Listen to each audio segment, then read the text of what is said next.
Tema firman Tuhan untuk kita, persiapan rohani yang baik. Kita buka Alkitab 1 Tesalonika pasal 5. Tetapi tentang zaman dan masa saudara-saudara tidak perlu dituliskan kepadamu, karena kamu sendiri tahu benar-benar bahwa hari Tuhan datang seperti pencuri pada malam. Apabila mereka mengatakan semuanya damai dan aman, maka tiba-tiba mereka ditimpa oleh kebinasaan, seperti seorang perempuan yang hamil ditimpa oleh sakit bersalin. Mereka pasti tidak akan luput. Tetapi kamu saudara-saudara, kamu tidak hidup di dalam kegelapan, sehingga hari itu tiba-tiba mendatangi kamu seperti pencuri. Karena kamu semua adalah anak-anak terang dan anak-anak siang. Kita bukan orang-orang malam atau orang-orang kegelapan. Sebab itu baiklah, jangan kita tidur seperti orang-orang lain, tapi berjaga-jaga dan sadar. Sebab mereka yang tidur waktu malam, dan mereka yang mabuk waktu malam. Tapi kita yang adalah orang-orang siang, baiklah kita sadar, berbaju istirahatkan iman dan kasih, dan berketepongkan pengharapan keselamatan. Karena Allah tidak menetapkan kita untuk ditimpa murka, tetapi untuk beroleh keselamatan oleh Yesus Kristus Tuhan kita, yang sudah mati untuk kita, supaya entah kita berjaga-jaga, entah kita tidur, kita hidup bersama-sama dengan Dia. Karena itu nasihat dari seorang akan yang lain, dan saling bangunlah kamu seperti yang memang kamu lakukan. Puji Tuhan. Demikian firman Tuhan yang berbahagia adalah kita yang mendengar dan yang melakukannya dalam kehidupan kita hari lepas hari. Segala sesuatu yang dipersiapkan dengan baik, tentu hasilnya akan baik. Segala sesuatu yang kurang dipersiapkan, tentu hasilnya kurang baik. Demikian juga dengan rohani kita, umat Tuhan. Kita sedang menyambut, sedang menyongsong kedatangan Tuhan, baik kita sadar atau tidak sadar.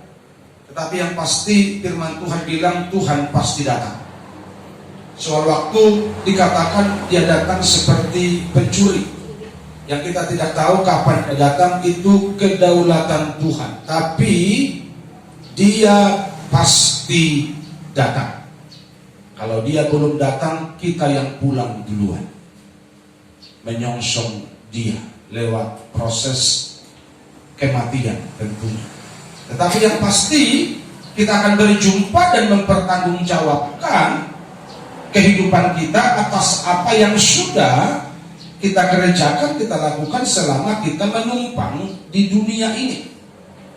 Karena itu hari ini kita akan mempelajari apa saja persiapan-persiapan yang perlu kita perbuat, apa yang sudah kita perbuat selama ini, dan apa yang harus kita perbuat ke depan sebagai persiapan yang baik, sebagai persiapan yang rohani untuk menyongsong Tuhan. Sehingga nanti kelak ketika kita pulang atau Tuhan datang menjemput gerejanya, kita tidak tertinggal, tapi kita akan hidup selama-lamanya bersama-sama dengan Tuhan yang percaya bersama. Katakan amin. Apa yang perlu kita perbuat? Yang pertama, di dalam ayat yang kelima, karena kamu semua adalah anak-anak terang dan anak-anak siang. Kita bukanlah orang-orang malam atau orang-orang kegelapan. Yang pertama, persiapan kita sebagai gereja Tuhan, kita harus menjadi anak terang, bukan anak kegelapan yang tidak punya warna. Bukan anak kegelapan yang hidup asal jadi. Bukan anak kegelapan yang pergaulannya gak jelas, yang pergaulannya bebas. Tapi kita anak terang yang hidupnya dikendalikan oleh kebenaran firman Tuhan. Haleluya. Anak terang itu hidupnya gak sembrono.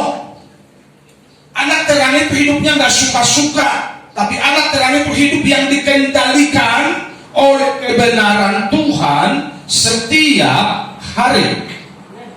Haleluya. Firman menjadi patokan, firman menjadi pedoman Makanya Mazmur 119 bilang, firman-Mu pelita bagi kakiku. Supaya apa? Supaya engkau nggak jalan ke jalan dosa, engkau nggak jalan ke jalan kegelapan, engkau nggak jalan ke jalan yang tidak dikehendaki Tuhan. Makanya jadikan firman Tuhan menjadi pelita dalam kehidupanmu setiap hari. Itu anak terang. Maka perkataanmu telah ku taruh dalam hatiku, supaya jangan aku berdosa padamu. Kau taruh firman di hatimu, kau lakukan setiap hari, kau akan berkenan kepada Tuhan. Haleluya. Tapi kalau kau taruh firman di sini untuk bahan perdebatan, kau taruh firman di sini untuk bahan membela diri, maka engkau bukan menjadi orang benar, tapi engkau menjadi orang-orang Farisi yang memakai firman Tuhan untuk kepentinganmu. Dan itu tidak dikenal Tuhan. Haleluya. Jadi kehidupan rohani anak Tuhan itu jelas warnanya. Kita disebut anak-anak terang, yang artinya kita orang benar yang hidupnya tidak terkontaminasi, tidak tercemar, tidak terseret oleh dunia. Tetapi dunia harus ikut kita karena kita punya warna. Haleluya. Dunia harus mencontoh kita karena kita bukan orang sembarangan. Makanya pastikan di pergaulanmu hari-hari, kalau engkau orang sembarangan, jangan ngaku anak Tuhan. Karena kita belum layak disebut anak Tuhan. Karena kita anak Tuhan, anak kerajaan, punya karakter surga. Haleluya. Anak kerajaan itu karakter surga, bukan karakter dunia, bukan karakter pasar, bukan karakter pajak, bukan karakter terminal, tapi karakter surga itu yang nempel di hidup anak-anak Tuhan. Haleluya. Dan saudara lah itu. Hanya karaktermu harus jelas. Amin. Mana Pak supaya karakternya baik? Beri dirimu dibentuk Tuhan. Kalau engkau tidak mau dibentuk sampai mati, kau gitu-gitu aja karaktermu terus. Gampang kesinggung kau, gampang ngambak, gampang sakit hati, kan tidak mau dibentuk. Segala sesuatu yang tidak dibentuk tidak akan baik. Percaya, katakan amin. Haleluya. Mau karakter baik, ikuti proses Tuhan. Sakit ya sakitlah, namanya diproses. Haleluya. Angkat tangan tiap minggu dan mencari karaktermu baik. Kalau kau tidak siap dibentuk Tuhan. Haleluya. Jika tidak apa-apa, tidak mencari karaktermu baik. Kalau kau tidak mau diproses, mengikuti kebenaran Tuhan setiap hari. Harus tunduk sama firman, walaupun sakit. Baru pelan-pelan, tabiat jelek, tabiat lama, tabiat pajak itu dibentuk Tuhan sehingga kita menjadi pribadi yang baru seperti yang Tuhan kehendaki. Jangan pikir dengan angkat tangan, turun tangan, karakter langsung baik. Tak laku itu. Haleluya. Itu hanya lip service, menutupi mata dunia supaya dunia anggap kita orang rohani yang katakan, "Wah Tuhan, pakailah hidupku." Bukan itu patokannya. Kau harus beri hatimu, hidupmu dibentuk Tuhan, baru nampaklah karakter ilahi di hidupmu setiap hari. Baru nampaklah terang itu bersinar. Haleluya. Bersinarlah terangnya, bersinarlah terangmu. Kenapa? Karena kegelapan itu sudah diusir lewat proses pembentukan. Seperti emas yang dimurnikan itu, begitu kotorannya dibuang, emasnya menjadi kinclong, bersinar lagi. Walau berkati, tapi begitu kan berlihat kan semua. Haleluya. Anak terang itu hidupnya bercahaya. Cahayanya lewat apa? Lewat kebaikan hatimu. Cahayanya lewat apa? Lewat kemurahan hatimu. Dan orang yang belum siap dibentuk Tuhan, dia pasti egois dan selalu mementingkan diri sendiri. Yang suka begitu, katakan amin. Bagaimana supaya kita memiliki rasa peduli? Kasih yang bukan cuma sekedar lip service, tapi kasih lewat perbuatan yang nyata. Itu harus lewat proses Tuhan. Kita siap, kita beri diri kita, dibentuk di proses, barulah kasih kita bersinar kepada orang lain. Bersinar, bersinar, itulah kehendak Yesus. Bersinar, bersinar, aku bersinar. Haleluya. Terus udah dibilang kan? Gak sekali-sekali kan? Gak suka-suka kan? Gak lagi ada uang bersinar, gak ada uang melet, gak begitu kan? Aku bersinar. Kurang kencang. Aku bersinar. Haleluya. Itu baru anak terang. Gak ada istilah musim. Di setiap musim hidupmu, engkau harus terus bersinar. Karena kita nggak dipengaruhi musim kok. Haleluya. Di setiap musim kita Tuhan ada. Kok mau melek kita? Jangan mau melek dong. Di setiap musim hidupmu ada Yesus mendampingimu. Makanya teruslah bersinar. Haleluya. Lewat apa caranya bersinar sama pendeta? Lewat perbuatanmu yang baik. Haleluya. Jadi kalau ada Tuhan yang aku mengasihi kau Tuhan, tapi pelit, lu belum bersinar belum? Belum. Haleluya. Kalau ada Tuhan aku bersinar, tapi kasih korban persembahan yang paling kecil. Allah yang jawab deh. Nanti aku ngomong, gue bilang, pada aku ini nyinggung terus, gak enak gitu. Haleluya. Tapi itu kan fakta kehidupan tiap hari yang kita alami. Mari buktikan bahwa kita bersinar, ada perubahan, ada pembaharuan setiap hari yang kita alami, sehingga kita semakin menuju kedewasaan rohani. Haleluya. Yang tadinya gampang ngambek, gak gampang ngambek lagi. Kalau begini maka keluarga bahagia, dijamin deh.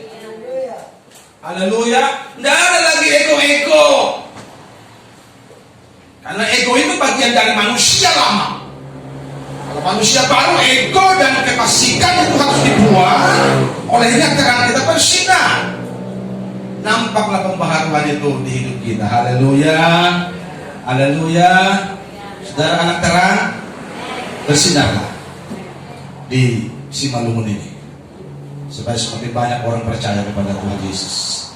Haleluya. Yang kedua, tetap berjaga-jaga. Sebab itu baiklah jangan kita tidur seperti orang-orang lain.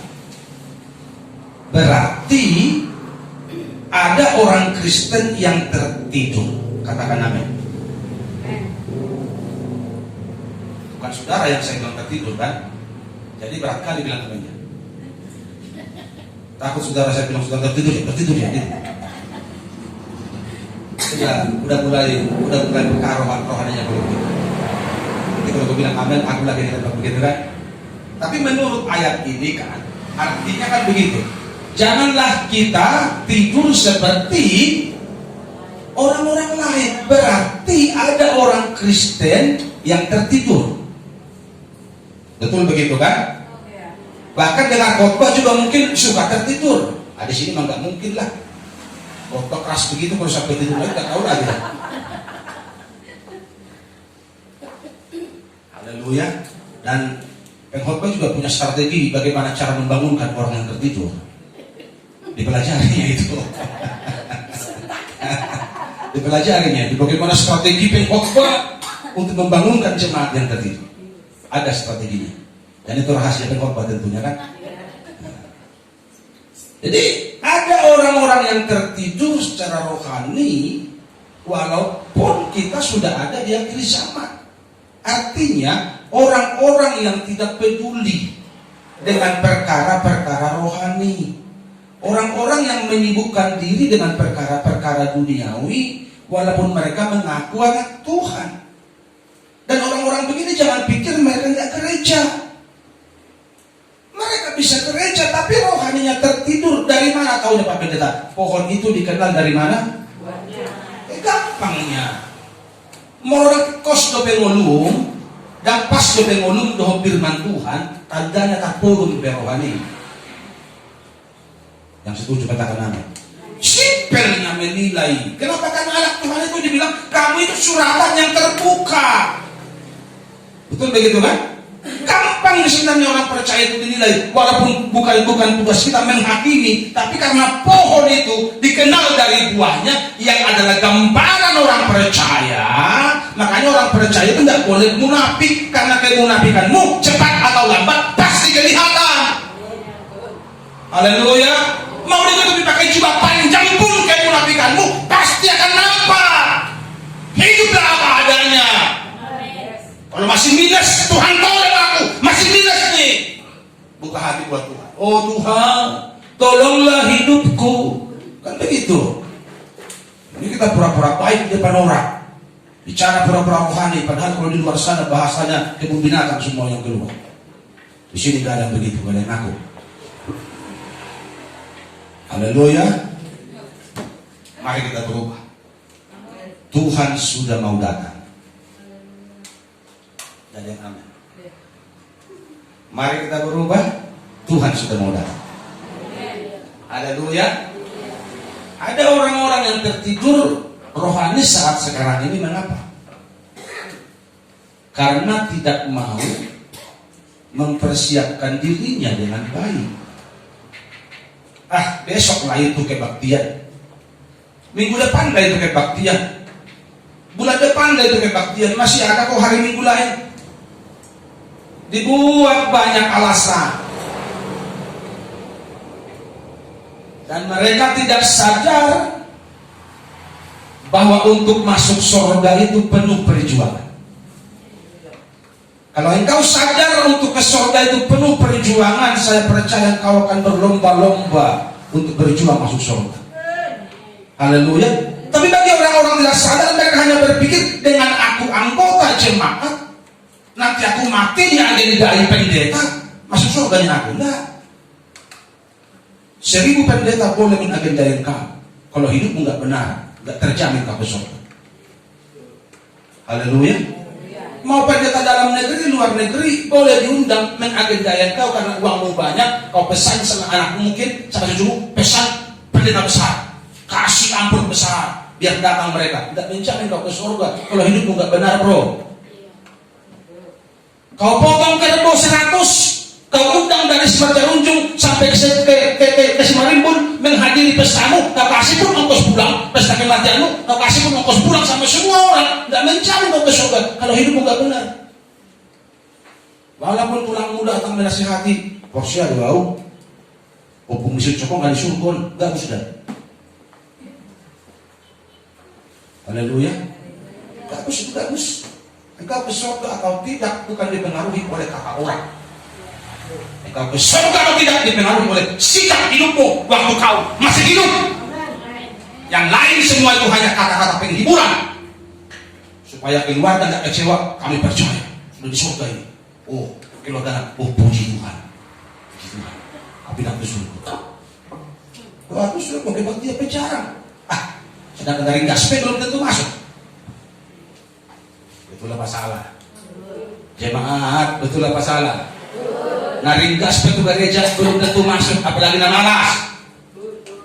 Alena pasti unggoda peluang naringgas masuk surga.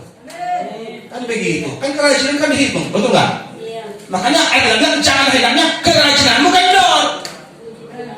Jadi walaupun yang rajin belum tentu masuk karena bisa terpeleset, bisa terlicin di jalan, tapi peluang orang rajin lebih banyak daripada peluang orang malas. Makanya rajin-rajin berbakti. Cari Tuhan sungguh-sungguh. Mau cari apa lagi?